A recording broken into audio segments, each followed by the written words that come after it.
1880년 무렵쯤 되면은 인디안 인구가 급격히 줄어듭니다.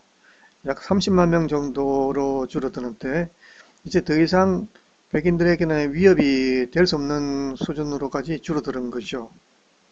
그래서 이때부터 이 백인들의 인디안 정책이 이제 바뀌기 시작합니다. 곧 인디안들을 백인 문화에 동화를 시켜 나가겠다라는 정책이죠.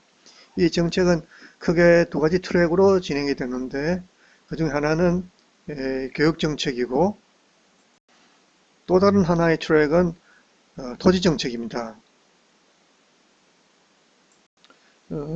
교육 정책이라 하면 기숙학교에 학생들을 수용해 가지고 인디언 어린이들에게 백인 문화를 주입시키겠다는 내용이죠. 근데 집에 거주하면서 통학을 하게 되면은 학교에서 배운 내용이 집으로 돌아가면 또 다시 무용지물이 되기 때문에 아예 집에 가지 못하도록 기숙학교로 수용을 합니다. 그중에 가장 유명한 기숙학교가 칼라일 인디언 산업학교죠. 이 학교는 1879년에 설립이 되었습니다. 이 기숙학교의 목표는 한마디로 인디언 안에 있던 인디안적인 요소를 다 없애고 새로운 사람, 곧 백인으로 다시 태어나게 만드는 것이었죠.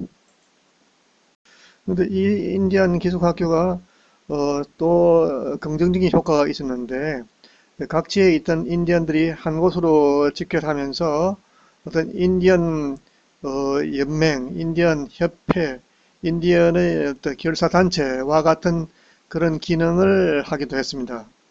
어떤 사람이 표현하기를 유럽과 아프리카를 연결하는 지브롤타와 같은 역할을 했다라고 표현을 하기도 하고 실제로 미국 인디언 협회가 이 칼날 학교를 고리로 해서 결성이 되었습니다. 당시 학생들이 찍은 사진을 보고 계십니다.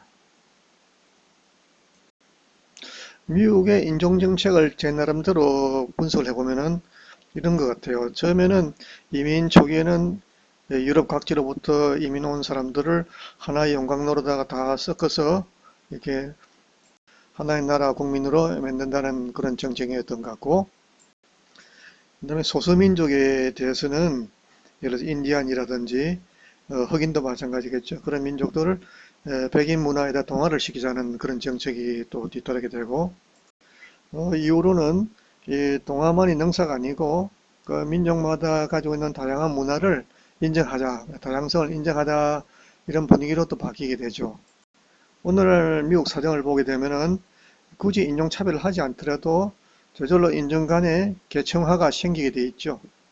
이를 내부 식민지화라고 표현을 해도 될 텐데 백인들이 되게 상위에 속하고 흑인들은 하층민 구조를 형성하게 되는 것이 지금 현재의 실정이죠. 그래서 이거를 뭐 내부 식민지화라고 부르는 사람들도 있죠. 이 기숙학교는 여러 가지 문제를 많이 일으켰습니다. 강제로 수용된 학생들에게 신체적으로, 정서적으로, 성적으로 학대해 가지고 문제가 많이 있었는데 최근에 각종 소송을 통해 가지고 하나하나 드러나고 그 가해자들은 피해자들에게 막대한 금액을 배상을 하고 있죠. 특히 기숙학교의 문제는 캐나다 쪽 인디안에게 많이 발생했는데 그런 내용을 다큐멘터리 영화로 제작을 했었습니다. 우리 한국 사람이 제작한 영화인데 잠깐 그 내용 중 일부를 보시죠. 영화에는 현재의 원주민의 처지와 상황을 이해하기 위해 관객이 먼저 숙지해야 할 중요한 캐나다 정부의 원주민 정책이 등장한다. 기숙학교.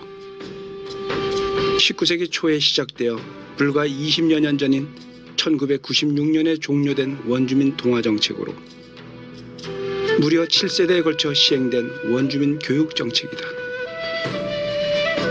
5세부터 16세까지의 원주민 아이들을 부모에게서 떼어내 천주교와 개신교에서 운영하는 기숙학교에 보내 원주민의 문화와 언어 사용을 금지시켰기에 원주민은 세대 간의 단절과 가족의 해체라는 아픔을 겪게 되었다. To 72, they cut my hair off with sheep. I got sexually abused by a priest. Priest. He sucked on his cock, and he made me touch him. I was 9. We went through a lot. They spank you, that big thing. Sometimes I count, they spank 1, 2, 3, 70. Swole, black. We can't even like that. And all black, blue, blood. And then how about this priest? I think he's alive. Still alive? Yeah. Oh, wow. He's hiding somewhere. Hiding. They're after him. I see. Yeah. He's a bad guy. Sexual abuse. Got straps from our arm right down here, both sides, and my legs and my back. And this about every second day. Broom handles, mop handles, like I was saying, way of the priest, abuse from their kids too, from strapping a lot of us children. I didn't want to go back. That's what happened to me. Because I was getting molested by the priests, and then I was getting hit by the nuns. Somehow the priest knows I was making it, going up, and they stop me, and then I get molested, and they take me into a room somewhere, then make me take off my clothes. 그녀는 처음 털어놓는 이야기라고 했다. They're still around me. They can't get rid of it. They go. However, the native staff who were related to the number of the children that I'll tell you the truth. However, the native staff who were related provided a good education.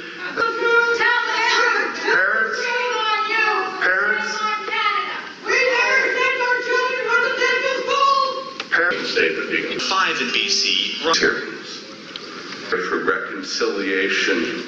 The white man. And I spoke out of Romans chapter 2, where the name of God was blasphemed among the Gentiles because of the Jews. And I likened it to the name of God has been blasphemed among some of the First Nations people because of us Christians.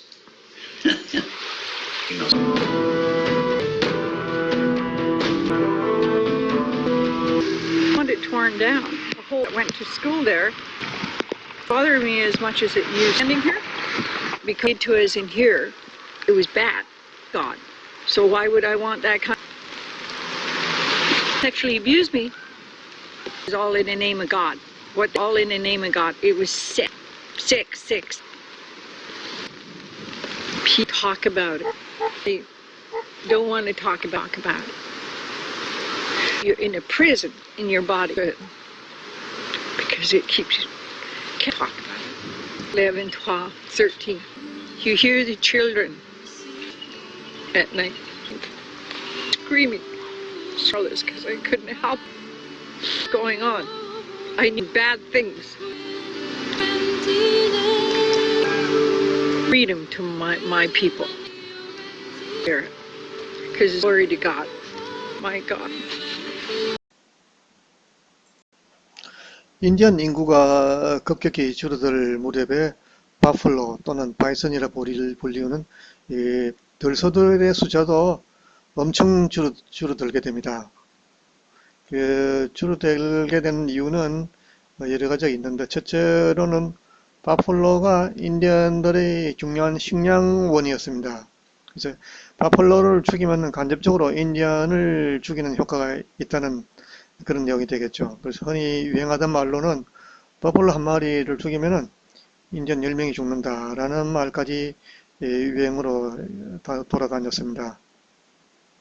그 인디언들은 바플로를 잡아서 TP 천막으로 이용하고 옷을 해입고 식량으로 삼고 그리고 생활 도구나 심지어 장난감으로까지 이용했다고 합니다. 원래 4천만 마리 정도가 있었다고 그러는데 그 숫자가 거의 멸종 단계로까지 줄어들었다고 합니다. 들소 사냥을 위한 특별 열차까지도 운행을 했다고 합니다. 보시면은 열차를 타고 가면서 사냥하는 모습을 볼 수 있죠. 현재는 옐로스톤 등지에 약 14,000마리 정도가 서식하고 있는데, 그리고 식용용 들소를 사육을 하고 있습니다. 한 50마리 정도가 된다고 합니다. 케빈 코스트너가 감독과 주연을 맡았던 유명한 영화가 있죠. 늑대와 함께 춤을. 그 속에 등장하는 이 들소들은 이 사육하고 있는 들소들을 엑스트라로 활용했다고 합니다. 이 Dances with Wolves, 이 영화가 아카데미상을 여러 개 7개를 받았다죠. 그 영화의 포스터가 되고 사진에 나오는 인물은 케빈 코스트너 주연이면서 감독을 했었죠. 자, 이 영화의 하이라이트 장면을 보시면서 들소를 한번 자세히 보시죠.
인디안 동화 정책의 또 하나의 축은 토지 할당입니다.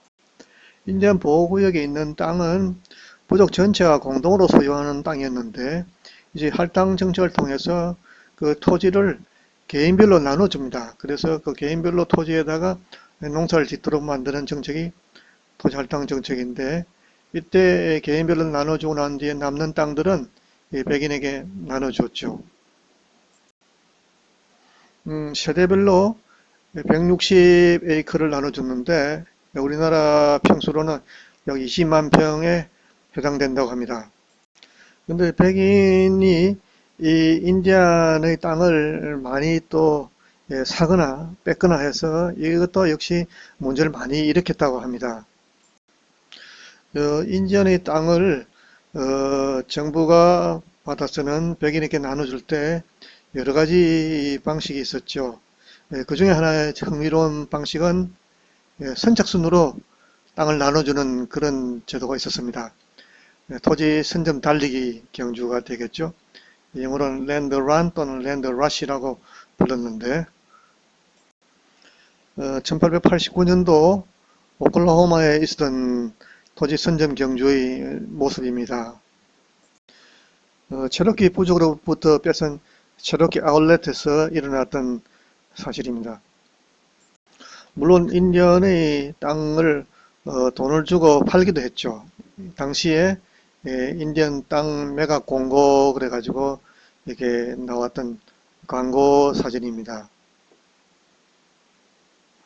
보면은 인디언 땅을 팝니다. 서부에 있는 좋은 땅입니다. 라는 문구가 보이죠. 이렇게 해서 인디언의 땅이 자꾸 줄어드는 과정을 지난번에 일찍이 보셨습니다만은 다시 또 보게 되겠습니다. 토지 선점 경주는 한 영화에서 자세히 묘사되고 있는데, 탑스타였죠. 탐 크루즈와 니콜 키드만이 주연한 Far and Away라는 영화에 그 장면이 아주 리얼하게 나오고 있습니다. 그 영화의 하이라이트 장면을 잠깐 같이 보시겠습니다.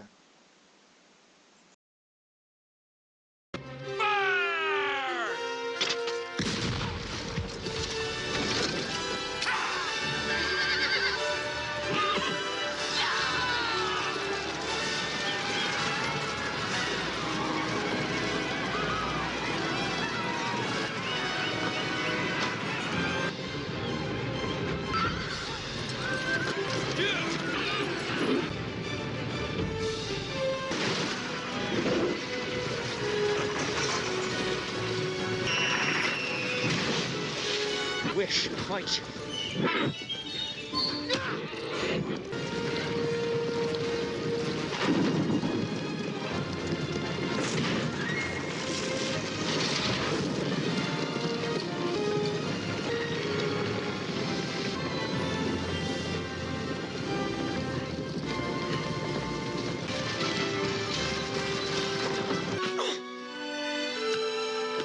This land is mine! Mine by destiny! As you can be sure, I won't be dying twice.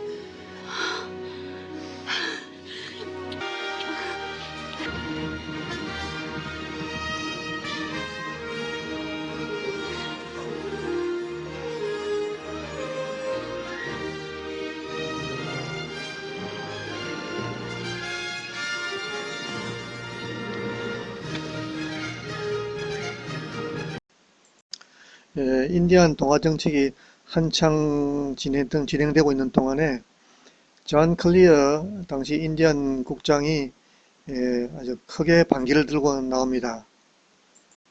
이분은 무려 12년간이나 인디안 국장을 담당하면서 인디안 문화의 보존에 큰 역할을 맡습니다.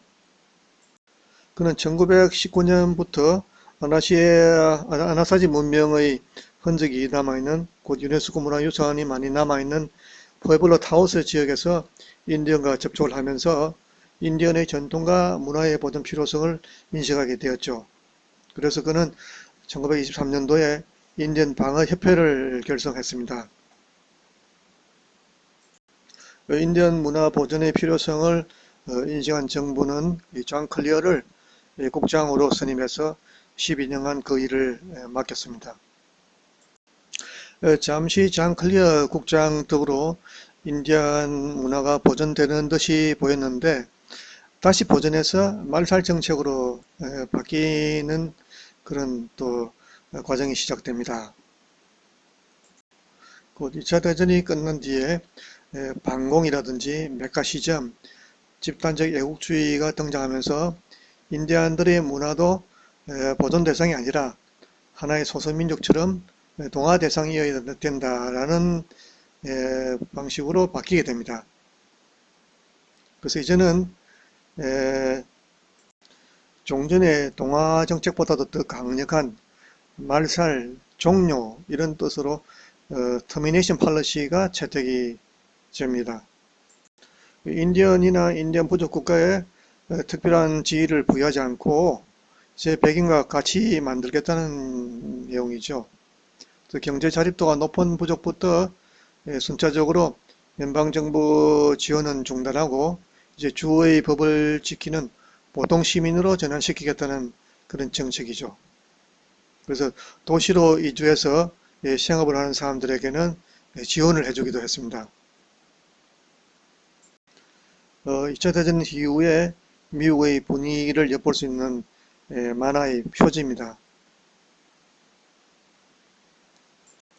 이제 또 시간이 흘러서 1960년대쯤 오니까 오히려 말살 정책의 폐해가 워낙 크다는 것이 문제가 돼 가지고 말살 정책을 말살하라 라는 분위기가 또 생기기 시작합니다.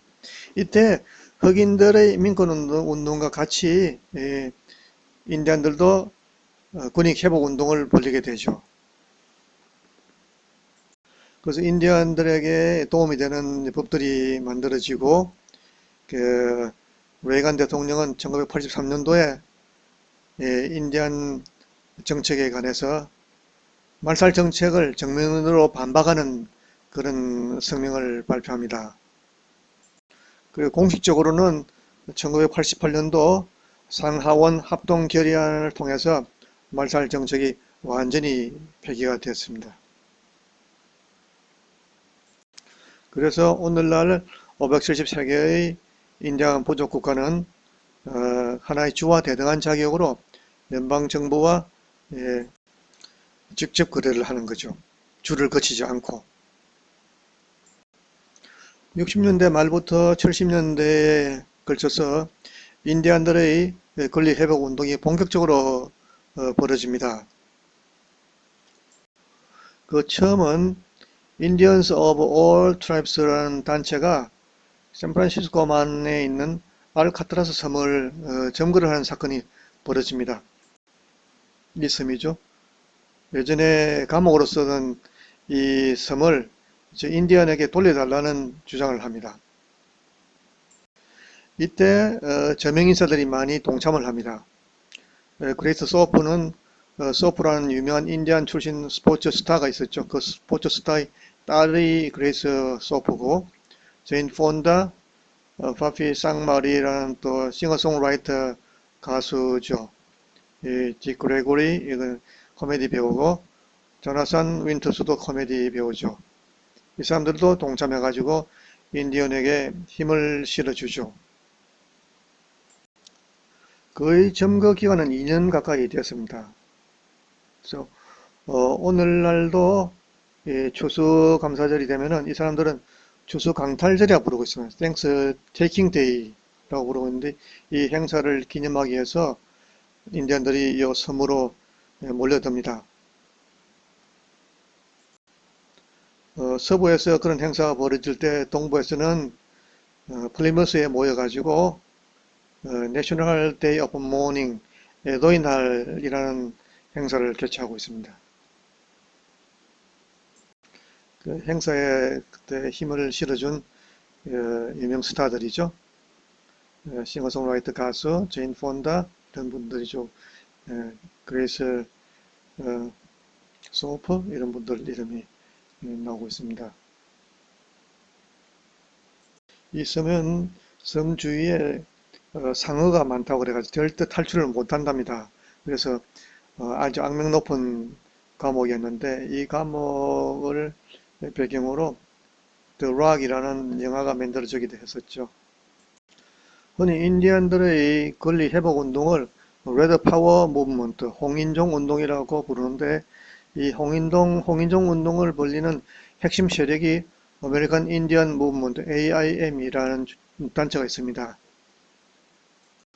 이들의 주장은 가만히 있으면은 절대로 안 되니까, 말하자면 울지 않는 아기에게 젖을 주지 않는 법이니까 행동으로 자기들의 권리를 외치겠다는 그런 주장을 하고 있습니다. 1970년도 추수감사절에 메이플라워호 모형배를 점거하기도 하고, 그래서 거기에 있는 플리머스 바이에다가 붉은 페인트 칠을 했습니다. 이 플리머스 바이는 102명의 메이플라워호 이민이 도착해가지고 제일 처음 육지로 걸어오기 위해서 발을 디딘 바위라고 백인들은 매우 소중하게 여기는 바위죠. 그 바위에다가 붉은 페인트를 칠했다는 거죠. 1971년도에는 일찍이 저희가 봤던 그 로시모 마운틴에 있는 4명의 대통령 조각상, 거기를 점거를 또 하게 됩니다. 1972년도 11월 달에는 일단의 인디언들이 서부로부터 출발해서 미국 대륙을 횡단해 가지고 워싱턴에 도착해서 내무부 인디언국 사무실을 점거합니다. 인디언들의 주장은 과거 인디언들과 미국 정부 간에 맺었던 조약들을 성실히 이행하라는 것입니다. 그래서 그 긴 길을 횡단해서 온 길을 이름을 Trail of Broken Treaties, 깨어진 조약의 길이라고 이름을 붙이고 있습니다. 이러한 인디언들의 권익 회복 운동에 대스타 말론 브란도가 큰 힘을 보탭니다. 말론 브란도는 영화 대부의 주인공으로 나오죠. 이 주인공이 45차 73년도 아카데미 상 시상식에서 나무주연상으로 선정이 되었죠. 그런데 이 말론 브란도가 나무주연상을 수상을 거부합니다. 거부하면서 아파치 인디안 출신인 사킴 리틀패드가 수상 거부 이유를 대신 낭독을 합니다. 그때 한창 온디더니에서 인디언들이 온디더니를 점거하면서 이렇게 세계적인 이슈가 되고 있었는데 이런 사실을 널리 또 알립니다. 또 이 사건이야말로 세상에서 가장 멋지고 아름다운 재능 기부가 아니겠습니까? 말론 브란도는 데니스 뱅크스가 주도하고 있는 AIM 활동도 재정적으로 크게 지원하고 있습니다. 대보의 한 장면이죠. 사친 리틀패드의 모습인데 그때 당시의 모습이고 지금 현재의 모습입니다.